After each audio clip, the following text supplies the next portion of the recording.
আলাইকুম, কেমন আছেন সবাই? আশা করি ভালোই আছেন। আমি আজকে আপনাদেরকে ক্যালিফোর্নিয়ার একটা সুন্দর প্লেসে নিয়ে আসছি। তার ভিতরে এই জায়গাটা অনেক অপূর্ব সুন্দর। 2021 সালে একবার এই জায়গাটাতে আসছিলাম। চারিদিকে বন আর বন, বনের মাঝখানে সুন্দর একটা নদী তো নয়, যেন অপূর্ব সুন্দর এক দৃশ্য বলতে পারেন। সামনেই দেখাবো। আয়ান আর আমার সাথে এই নদীতে ঘটে গেছিল একটা বিশাল ঘটনা। সেই গল্পটা বলবো, সাথে এই নদীটাও দেখাবো। এই নদীর মাঝখানে আমার আর আয়ানের পাথরের উপরে বসে থাকা একটা ছবিও আছে, সেটা ভিডিওর লাস্টে গিয়ে দেখাবো। এত বড় বড় গাছের মাঝখান দিয়ে এত সুন্দর একটা নদী আছে, সত্যি মনোমুগ্ধকর। এছাড়াও না, নদীটার যে পানিটা আসতেছে সেটা কিন্তু একটা ঝর্ণা থেকে আসতেছে, যেটার নাম পাশে মনে হয় দেখলেন ব্রাইডাল ফল।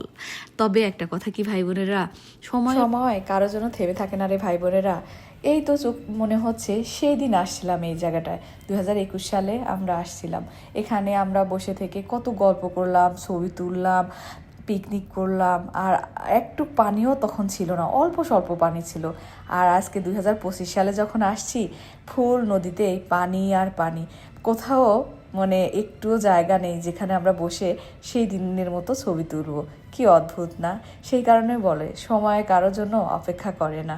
যাই হোক, মানে আসার পরে খুব মনে পড়তেছিল। জানেন আমাদের সাথে কি ঘটছিল সেই সময়টায়? আমি আর আয়ান দুইজনই ছবি তোলার জন্য একটা পাথরের উপরে বসছি।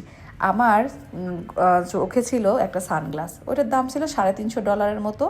আর আয়নের ছিল একটা সানগ্লাস, আয়নেরটার অবশ্য এত বেশি দাম ছিল না। আমি নতুন সদ্য সানগ্লাসটা কিনছি।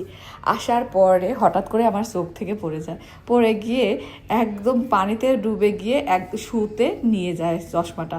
সাথে আমারটা খুঁজতে গিয়ে আয়নও তাকাইছে, আয়নেরটাও পড়ে গেছে।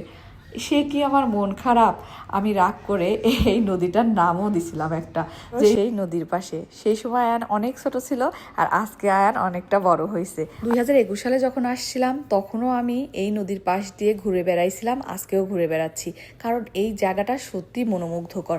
আর এই যে আগে যে মানুষগুলোকে দেখলেন যে যাচ্ছিল, তারা কোথায় যাচ্ছে জানেন? মানুষগুলো যাচ্ছে, এরা সবাই হাইকিং করতে যাচ্ছে। আবার কিছু কিছু মানুষ যাচ্ছে পাহাড় দেখতে। এখানে না দারুণ সুন্দর সুন্দর পাহাড় আছে, সেগুলো আপনাদের দেখাবো। আর এই নদীটার পানি যেখান থেকে আসছে সেটা তো একটা ঝর্ণা বললামই। অনেকে এই পাশের রাস্তা দিয়ে সেই ঝর্ণাটা দেখতে যায়। আমাদেরও খুব ইচ্ছে করছে সেই ঝর্ণাটার কাছে যেতে, তবে আমরা হেঁটে যাব না, কারণ আমাদের টুকটুকি বেগম আছে, মানে আমার মেয়ে আছে ছোট্ট, সো ওকে নিয়ে আসলে এই দিক দিয়ে হাঁটাটা সেভ হবে না। তাই আমরা গাড়িতে করে এই সামনের এই রাস্তা দিয়ে যাব, এবং আপনাদেরকে পরবর্তী ভিডিওতে দেখাবো এই ঝর্ণাটা আসলে কেমন সুন্দর। পানিটা যেহেতু এত সুন্দর, নিশ্চয়ই ঝর্ণাটাও অনেক সুন্দরই হবে। সো কেমন লাগলো আজকে ভিডিওটা অবশ্যই জানাবেন।